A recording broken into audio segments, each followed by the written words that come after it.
ಡಿಕೆಶಿ ಸಂವಿಧಾನ ಬದಲು ಹೇಳಿಕೆಗೆ ಆಕ್ರೋಶ. ಸಂಸತ್ತಲ್ಲಿ ಡಿಸಿಎಂ ವಿರುದ್ಧ ಕಿರಣ್ ರಿಜಿಜು ಕಿಡಿ. ಸದನದ ದಾರಿ ತಪ್ಪಿಸುತ್ತಿದ್ದಾರೆ ಅಂತ ಕಾಂಗ್ರೆಸ್ ಹಕ್ಕುಚ್ಯುತಿ ನೋಟಿಸ್.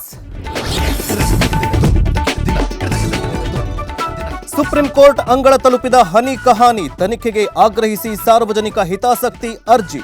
ಹನಿ ಟ್ರ್ಯಾಪ್ ಮಾಡಿದವರಿಗೆ ಶುರುವಾಯಿತು ಢವಢವ.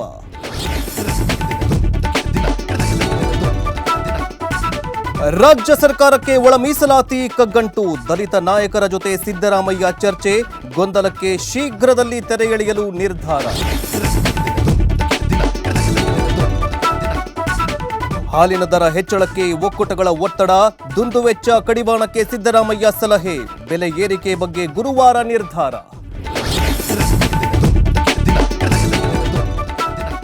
ಶಾಸಕರ ಬಳಿಕ ಸಂಸದರ ವೇತನ ಪಿಂಚಣಿ ಹೆಚ್ಚಳ. 24% ಏರಿಕೆ ಮಾಡಿದ ಕೇಂದ್ರ ಸರ್ಕಾರ. 2025ರ ಏಪ್ರಿಲ್ನಿಂದಲೇ ಅನ್ವಯ.